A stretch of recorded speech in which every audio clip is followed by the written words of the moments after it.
You don't have to hold it back. Together we'll be fire inside. So come into this place we have. Ladies and gentlemen, boys and girls, Radio G, we're gonna have to let you go now. Thank you so much for your time. You could on repeat. Yeah. Yeah. I want to check your face, Daniel. Good. Ah. Oh.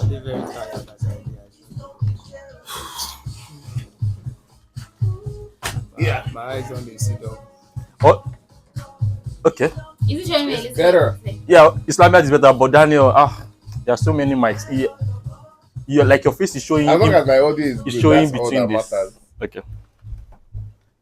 All right, let's go. Is it on? Yeah, it's recording. check. I started. Okay. Where's it? Okay. Press one. I was waiting for the mic. I didn't hear. Is it with you? Yeah, it's here. It's on. It's on already.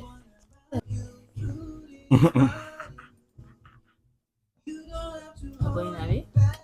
Ready? Oh. These mics are like very better now. Shout out to the technical team and the engineering team for making sure that our mics are a lot better. We're grateful that we're not where we used to be. We have to always look on the bright side of things. Yeah. Yeah, it sounds. Yes. Even me, is this my voice? You're excited for your voice now? You're excited for your voice, Dr. Michael? Yes. Yeah, that's good. Wow. Welcome to the show this morning. If you're just joining us, it's Talking Therapy with Dr. Michael, our second to the last episode Of the for the year 2025. Where's the girl? I want to say to Dr. Michael, thank you. Thank you for doing this show with us. Thank it's you, about sir. a year and some months. Yeah. I think it's a year, 6 months. 79th episode. Yeah. Yeah. 1 year, 6 months. It's incredible how we've been able to do this. And I'm more grateful for the quality of the conversations that we have every Tuesday morning between 9 and 10 on the show. When we started doing Talking Therapy, we started off very well. And, we just kept building on it. And we built it to the point where it became like really Talking Therapy on the radio. And for that, I'm grateful for bringing like relevance and, substance to the show. You have been a very incredible. The Tuesday Talking Therapy, an integral part of what makes the Blast Rise every week. Aww. Like when we look at our numbers, when we look at the what spikes, what hours are the spikes hours, this is a very like different terrain. We're an urban station. We're speaking English in a predominantly very Yoruba speaking state. Right. And to compete actively with over 1 million listeners, over closing on 2 million listeners every month, is a good number for an English speaking station. Now, competing at the time where it's like peak hours for like Yoruba programming, and this is like English programming, and it's getting the great traction. Lots of people listening, feedbacks here and there, and audience metrics from both the old to the very young.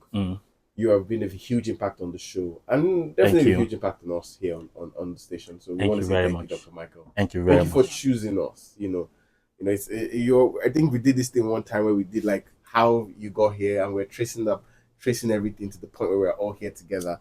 And like you've always said, that God would always put you would always be where you need to be at the specific time that you need to be there. Yeah. And I'm glad that I'm here at the time when you're here. Right. And that we're able to do this together. Right. It's great. So awesome. On that note, Dr. Michael, I want to say thank you so much for doing Talking Therapy with us. Thank you very much. And for bringing it here to us. Thank you very much, Thank you. So I didn't start with you, Yeah. from the start of the year. Started at the later part of the year. That's in August. But yeah, it's been a beautiful journey, I would say. It's been a beautiful journey. Something that extended out of here. Because when Daniel and I were talking about doing the radio room therapy, Yeah. I mean, you're the first person that came to mind. I mean, I've seen your work even before you started doing the breakfast show. So I would also say thank you. I thank you for last week. Yes, thank you. Dr. Michael spoiled us Thank silly. you. He spoiled us silly last week. It was like, no, let me spoil It was the like, babies. Christmas. What is Badger. Christmas without spoiling? Take it. What's people? Christmas without giving Giving gifts? gifts. Are Thank you hearing? very much. Yeah, no, you're supposed to do the same. that's senior colleague to senior colleague. Do your part. Radio Dandy. See how Radio they G. look. Why they look like? Why you gonna look me like that? Me share money. If Share you like, money. look Yeah, translate it tomorrow. I'm also Share excited money. about the part you guys play, because Yeah. if you guys don't sacrifice yourselves as like is a scapegoat now, or like use yourself as client and say reveal or expose your personal lives just so that other people can get to learn. It won't be that. And then thanks to Blast FM too for agreeing to work and provide a platform and allowing the idea to even fly in the first place. Right. Like, oh, what's that? And I'm like, what's that? Yeah. A lot of people might not even get the idea. Open-minded. Yeah, open-minded. And when people hear, they're like, okay, now we want this too, because they see that, oh, it can actually work. This is beautiful. Yeah. Right. A lot of things have been going on. This December has been. I started this month with the mindset of I wanted to like just be out a lot in terms of like hosting events and all of that. Right. And I think I saw you on something. God's been gracious since the last weekend in November till now. Every weekend I've had to be outside working. So the year is ending well. The year is ending well. I'm going to be celebrating one of my friends who's getting married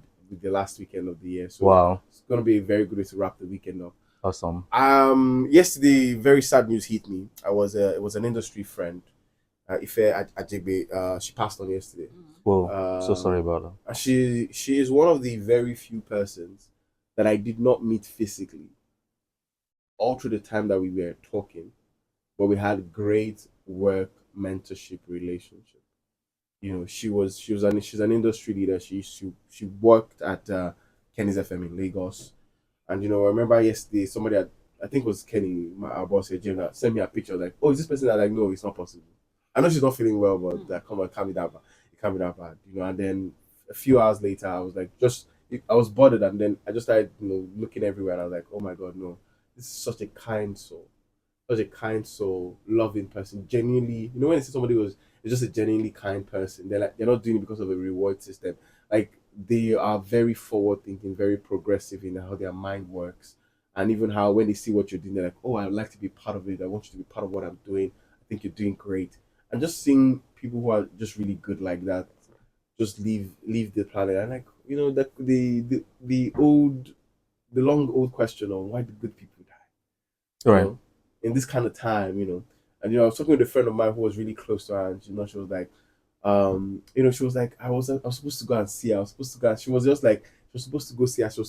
And she still spoke to her like Friday, and they were talking about how she was feeling, and she was like, oh, she was getting better. I was like, okay, things are good, and she was like, oh, she was postponing. I'll go see her. And she was like, why didn't I go see this lady at all?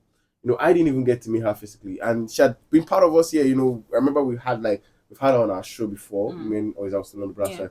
And I remember I posted it, I was like, who's there? Like, do you remember Symphonic? She was like, oh my God. I was like, yeah, that's the lady. Because she's a very, these are people that their energy radiates out. Like, you don't need to see them before their energy rubs off on you. And I just was really sad about the fact that, she deserved more. Life needed to have given her the opportunity. She could have beat it. She could have beaten it. And I don't know why life didn't give her the opportunity to beat it. And, there's nothing like life didn't give her the opportunity. Well, I think it's the grief that is talking. There's a lot of because it's a process. Because a lot of people have that impression. That was why I said that. Yeah. Like I tweeted today that we are to lead life, the subconscious mind, and the God-created universe. We're to live life. Lead life. Okay. Mm-hmm. Lead life, the subconscious mind, and the God-created universe. We are leaders. And okay, I'm going to, because I think, like I always say, the model of women, the model they follow, we should be able to copy it. Maybe we just adjust a little. Yeah. Like, women want leadership. That's what a woman wants. Not like control, leadership. Yeah. And I said that women, children, life also behave this. They behave like the same way. Women, children, and life behave. And the subconscious mind and the God-created universe. Yeah. So, like, how do you lead a woman? By painting the picture of where you are taking her to. How do you lead children? By painting the picture of where you are taking them to. How do you lead life, the subconscious mind, and God-created universe? By painting the picture that you are taking them to, that you want to go to. So, what picture are you painting in your mind? Is a mental picture. What mental picture are you painting? That's a good one. The news that you are listening to, is it painting mental picture of where you are taking. So it's not like life is leading us. That's why that statement that people make is not right. We're supposed to lead life. Yeah. But I'm grateful for Ife because even with the time that she has lived on earth, it's been great impact. Whether you met her physically or you just know her virtually and then you have a good relationship. Because I know we started talking like maybe a few years ago through a friend and just like, oh, she had seen my work and she liked the work I was doing. I was like, oh, of course, I know you have seen some of the works that you have done. I'm grateful for the impact that you're making in the industry. And then we just started connecting occasionally from time to time. And even when she started working with this streaming platform and all of that, I was like, oh, I'm on board. Let's how can we help out? Just and that's just because she's a genuinely kind person. And I think that at the end of the day, who you truly are would radiate around from you, all the time. But it's a big industry loss because she was really kind to people that didn't even meet her. It's like even if it's in the comment sections of you make a post, is in the kind words, is in the occasional DMs of I see the work that you're doing, well done. And for a lot of people didn't even know that she was ill for a while. And I'm privileged to that information because of someone I know that's really close to the family, right? And I was like, how do we deal with this? How do we go through grief when you know that the person shouldn't have died, they should have just lived a better life. They should be doing exploit because you could just tell that there was so much that she could still give to the world. This is a big loss to like where we want to see where the radio media space get to in the future. If I think that she would be in that conversation of what the future of media should be. She would be able to speak authoritatively on this is where the future of broadcast media should be. And now that person is no more, gone with all of that, with that idea, knowledge, wisdom, everything.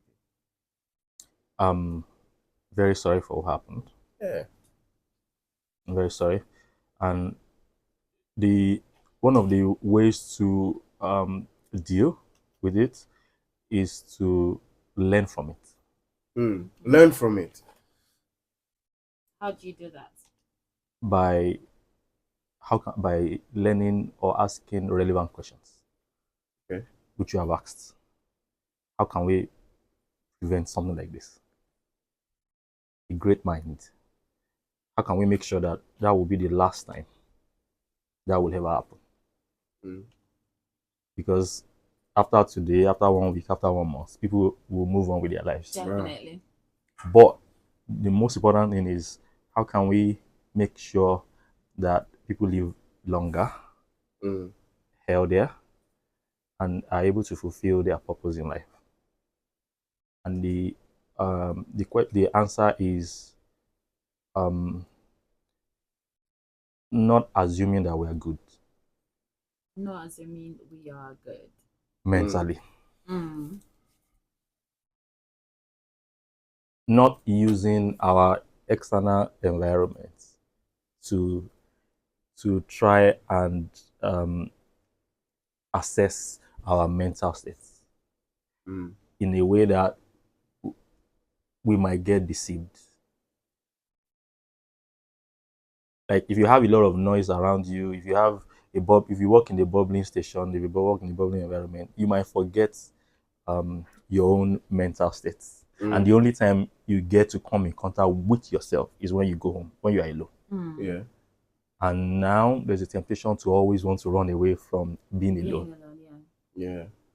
And yet it is in solitude and isolation that great men forge and build and mold the kind of life they want to live.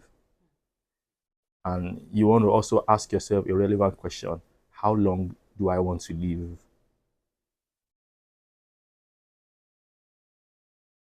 You don't leave the question to chance, to life. You are to lead life. And so if you are the leader of a company, are you going to wait for your subordinates or people working under you to determine the future of the company? Or will you determine the future of the company?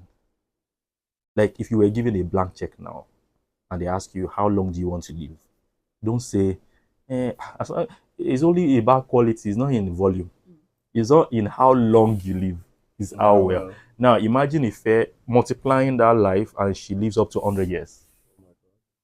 So yeah, you are right by saying it may not be like how long hour, but if you are able to do so much in 1 hour, imagine you now replicating what you did in 1 hour, replicating it in like 12 hours. 12 hours. Imagine what you're able to do in 30 years, or let me say 10 years. Yeah. Imagine you now replicating it and doing it in like 8 years. Yeah. So that statement of it's not how long but how well should not be something that should be in our mindset, because the longer you live, the more impact you will make. And and the thing is, you are alive for other people, not for yourself. So if you can live longer so that other people can benefit more, yeah, it will be a good thing. It will. Definitely will be. So this is another opportunity for us to all go back to our mindsets, questions unanswered, beliefs that we have not even checked, we've never even assessed them. Are they true? How can somebody say in English language, "I'm afraid"? Yeah, I don't know if it's part of English language, but saying "I'm afraid" is, there are other ways of expressing yourself. Saying "I'm afraid" is not the only way to say it, but by the time you say "I'm afraid," I have to say this. I'm afraid I have to say this. It's not the only. Those people listening to you are not the only ones listening. Your mind too is listening. So you're already programming yourself with fear. Must you say "I'm afraid"? I think there's another word you can use apart from "I'm afraid." Oh, sorry, I have to say this, or my brain is not. But there are other ways. Other adjectives to quantify fear. Yeah. And another thing is, instead of using fear or "I'm afraid," you can also use "I'm concerned." Okay. I'm concerned about this thing, because being concerned is different from being fearful. Being concerned is different from being fearful. So I think the right thing to do now is to like use this opportunity. Okay, this one is better. Use this opportunity to reassess our lives again before people forget about Ife. Of course, people will never forget about her, what she has done, but before a lot of people get distracted with another news, maybe at the beginning of the month it was taxation reforms. Yeah. Now it's like everything is coming down now. So it's just an opportunity. There's one Yoruba saying that saying "Akasholo kini kan sukun oko, akasholori sukun ara I wọn." wish I could help, but no. Okun suku oku. Okay. Akasholori sukun ara wọn. Like the people that are eating somebody's akara at the burial ceremony, they will also eat their own akara one day, because they will live for, whether they live for 1,000 years or not. So, but can we use this Ife's life as to assess the impact of our purpose in life? How far have we gone? And then also look at, can I live longer? Do I want to live longer? That's a valid question, because what if you don't want to live so long? Yeah. Is it wrong when people I remember this story a lot because it was quite popular. It was the late Ajimobi.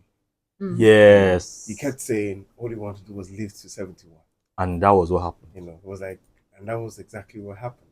Yeah. Because I think there had always been the untimely death of nobody living up to 70. Yeah. In his home. Yeah. From the lineage for some reason. Yeah. And that he made that mindset of I wanted to live above a certain age. I wanted to live, and he achieved his goal. Yeah, because you will achieve it. You will achieve it the moment you set your heart to it. Yeah, and him saying it in front of a camera, he must have said it like several times. Personally, yeah. Because it's about frequency. Yes. If something is important to you, if you think about it too much, it's enough, you will talk about it. So him saying it, the day we heard it on TV, was not the first time he said it. He said that to himself. He's been saying it to himself. Then he started saying among a group of people. Then it increased to another group of people. Yeah. And then until he now said it in front of the camera. You don't just say things in front of the camera, except if you've been saying it before. Yeah. So like, what's the figure? Like the same way you know the number of money you want to make in a day. If you were given a blank check today, how long do you want to live? Do you think life is valuable? Like, stop saying life is useless, life is vanity. Life is beautiful. Life is beautiful. Life is beautiful. So the only way you want to live longer if you think that life is beautiful. How do you talk about this when somebody's going through a terminal illness? You know, like cancer, or like there's something, there's a terminal illness they're dealing with, and you know, most sometimes it is predicted that the doctor can tell you how long you're going to live. Right, fine. And you know, how do you manage such expectations? One is that you stick to the medical treatment. Mm-hmm. Number two, you now stick to your own personal routine, personal treatment plan. You need to have your own personal treatment plan. You stick to the doctor's treatment plan. Then you also have your own mental treatment plan. A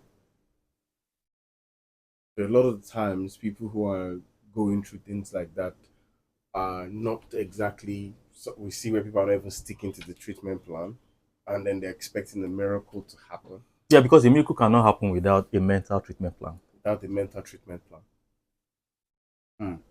So, and I want to list the mental treatment plan. Should I go ahead? Yeah, please. Number one is make sure you don't listen to any news that has to do with that illness. Okay. Make sure you don't listen to anything that has to do with that illness. Make sure you don't listen to anything that has to do with that illness, or watch any particular news that has to do with that illness. Number two is don't associate with people, or don't have people around you who talk about it. It was impossible. It's almost impossible. Like, reduce it. Reduce it. Let the focus shift into something else. Into what you want. The question is, what do you want? About your health, what do you want? Yeah. As in, have you ever asked yourself, generally now, how many people get to ask themselves, what kind of health do they want? What kind of brain do I want? What kind of eyes do I want? The funniest thing is, you have heard a lot of information about the brain. If you don't intentionally say the kind of brain you want to have, life has already programmed one for you by virtue of the information you have been listening to and watching on social media. Yeah. I think talking about something like that, when my friend, before she had a baby, there was like a lot of news about people that were, losing their lives in like the delivery room. And there was so much of it. Like the day she had her baby, there was a lady, quite popular lady, that went into a labor room and she didn't come out. She lost her baby and she also lost her life in that incident. And I had seen the video before, like just a few minutes before she was supposed to be, wheeled into the theater. And she had seen the video as well, but I didn't know that she had seen the video. And it was one of the things that was like really scary to her.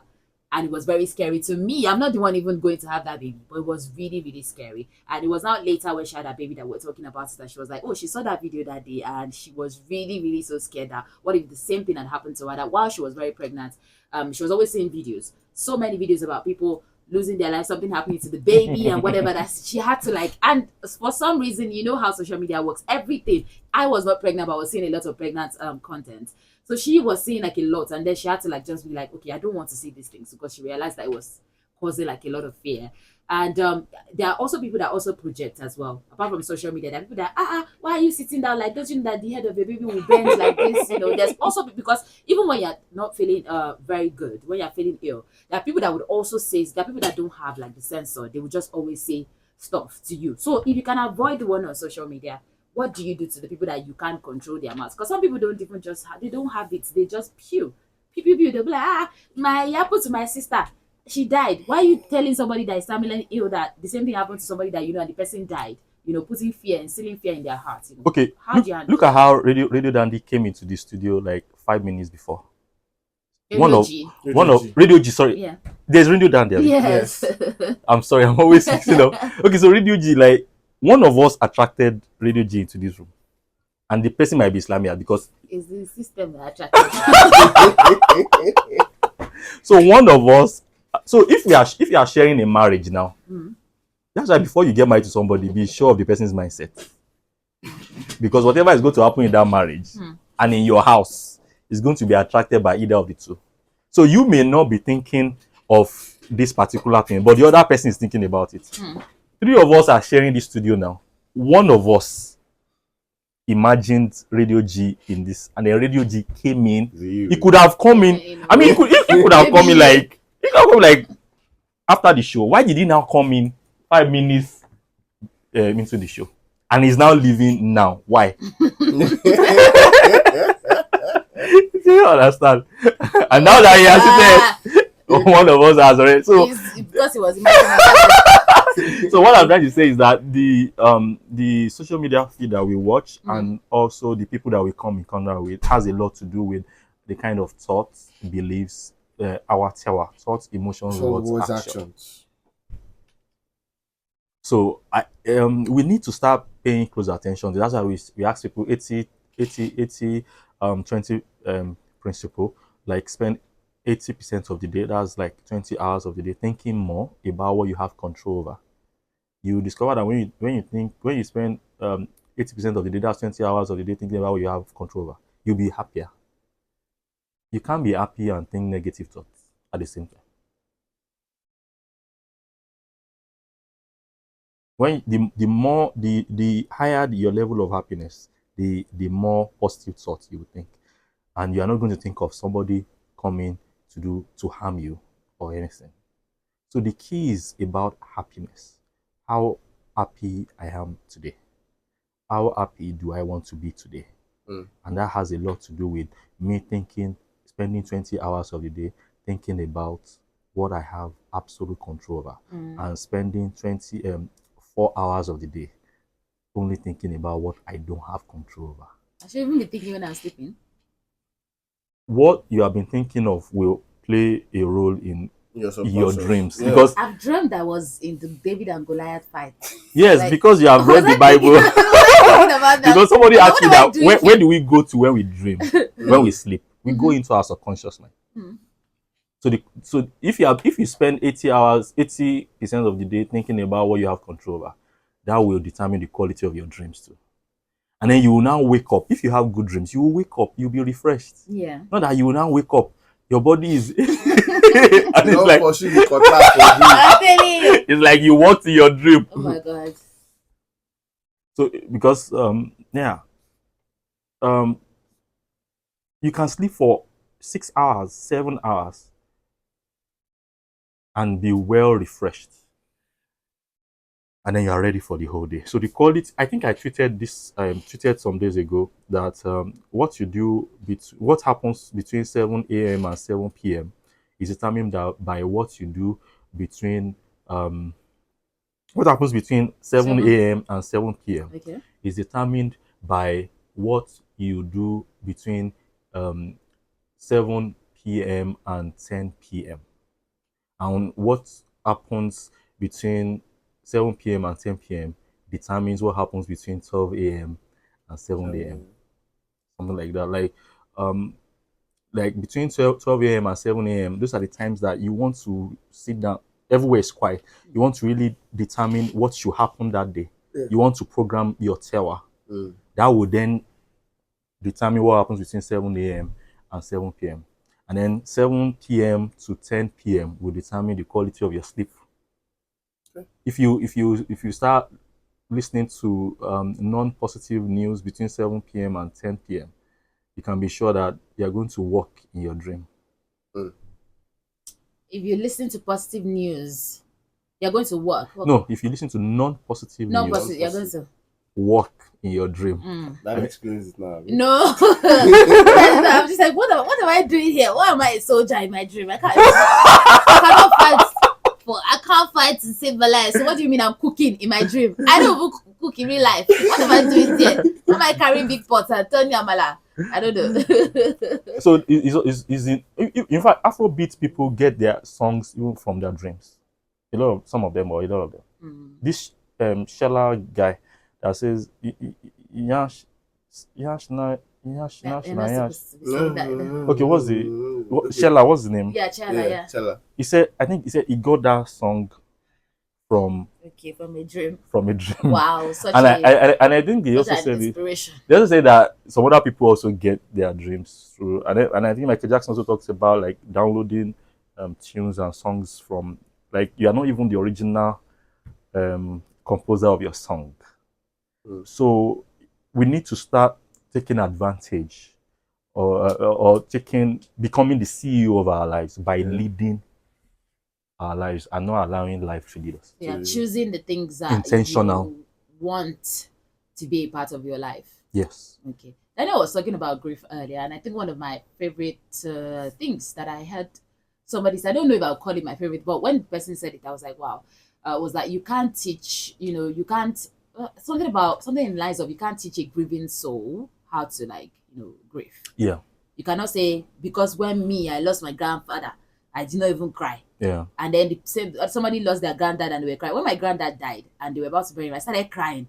And one of my cousins was looking at me like, what's wrong with this one? But I lived with my grandfather. He's always been like a constant person in my life. Like, he's always been there. So the fact that he was not going to be there was something that I was like, oh my God, this person is leaving. He's not going to be a part of my life anymore. We were both related. She's related to him as well, but she doesn't live in the same house as him, so she doesn't see him every day. And for my brother as well, it was a different thing for my brother. It was a different thing because I was there when he passed away. I think some of my other siblings did not even find out. It was just somebody that told them. They're like, oh, so it was like different for us. And it was just like a different brand. I've seen it with people that it plays out with people as well when they're like grieving and whatever. Some people are all smiles. They're like, she has not even cried. Very strong. She's even doing everything. He has not even cried. Is this, is that. And maybe he's like, maybe years later that the person will not start misbehaving and you'll be thinking it's a midlife crisis. You not know that it's something that has been inside of them that they've not been able to let out. So how do you handle grief in a way that is not so consuming? Or is it okay to let yourself be consumed? But since it's an emotion, like, let yourself feel it and you'll be fine after it's all done. Yeah, we all, people grieve, like, grief differs from one person to another. So the most important thing is to be able to allow you to express it the way you want to, and you're right by saying you cannot tell somebody how the person should express grief. And yeah, you have to be able to express how the impact the person has made, how you would have loved the person to be around, and the rest like that. And as you do that, you, after a while, you don't let it prolong. You don't prolong it. It shouldn't be prolonged. Okay, if you prolong it, what will happen? Will you wake up the dead? The best you can do is to keep the memory of the person with you. But you have to also make sure that the thing does not now destroy you. Because if it gets prolonged, it's going to affect your mental health. So once you are done with the grief, you have expressed yourself and you feel that I'm okay, then you start setting up, you apply a revision technique, and then you now start setting up, you set up measures, and then you start applying revision technique. Okay. Like maybe things that maybe the person should have done and the person did not do, that now led to that, then you set up measures so that it does not repeat itself in your own life. And then you set up measures to make sure that nothing allows grief again. And then you now apply a revision technique. The whole ultimate goal is to make sure that your mental health is also protected, because the person you lost will not, I don't think the person would also want you to suffer from what the person suffered from, or come quickly to join the person. So the person would also want you to manage yourself well. So regardless of the number of days it takes, you will always know when you are done. And you want to protect your mental health. Once you see that it's already affecting your mental health, you're already thinking beyond, thinking that life is useless. By the time you are saying life is useless, you can grieve. You can have grief and not say life is useless. Yeah. You can have grief and not say life is vanity, and not say nothing even matters. Yeah. Yorubas like to say that thing a lot. And it's supposed to be humbling for you so that you don't misbehave. Actually. To tell you that all these things that you are doing, can you see that this is the end of it? You're going to die anyways. Yeah. But you want to also make sure that message is carefully crafted, so that your mind gets the message, not that it's getting another message. So actually, you have to be in the right frame of mind so that your mind will not get the wrong message. So yeah, it's okay. It's very, very therapeutic to have allow grief. yourself to. Okay, so there's no reason to hide from it or No, to run from it. to deny it. No, no, no. Allow yourself. At least not at the beginning. You have a time that they have mourning period now. Yeah. Do they now say people should mourn for the whole of the year? They say like 40 days. There's a reason now. Some people can't even mourn during that period. It's like after. When people are not there anymore. You know what you said about when you are alone. Because that's the time when people are there, they are telling you, oh, Masuko, Shoko Kurio, da. So they're telling you that don't cry. And you're like, okay, sure, no problem. But when they all go back, it's like, oh, I'm the only one. The person then that's you now start. here. That's when you now start your own mourning. I think it's 40 days or something, or 30 days or something. I think it depends on the culture. Yeah. So that's when you will now start your own. But those people that came for 40 days, what they said will now serve as support for you during your own. And that's why we tell people that there's no we in life. So get rid of we mindset, but have I am mindset, because you're still going to go through your own grief. Yeah. You're still going to go through your own isolation. And you have to be strong mentally. That's why on a daily basis, when you invest heavily into your mental health development, one day it's going to pay. All right. Interesting. It's funny how we started talking about grief. I know that a lot of people lost people this year, some to terminal illness. And talking about grief as well, it doesn't necessarily have to be death. It could be something that you've had, like a relationship that you've had, a friendship that you had, or something that you just had that is not a part of you anymore. Because I mean, it's the little things sometimes that you think that it's so little, but if something is a part of you and it's not there anymore, of course you have to grieve. You have to like grieve the thing. But yeah, thank you, Dr. Michaels. As always, man. That's today for coming, and we're gonna get back to the music. Tomorrow will be I say tomorrow. Next week Tuesday will be our last final episode for the year. I think I want to give last Tuesdays of the month we do lessons learned. But I also want you to come up with a theme so everybody has a theme for the next day. So mental health wise, what do you think the theme for our mental health should be? In 2026? Yes. All right. So next week also. Right. All right.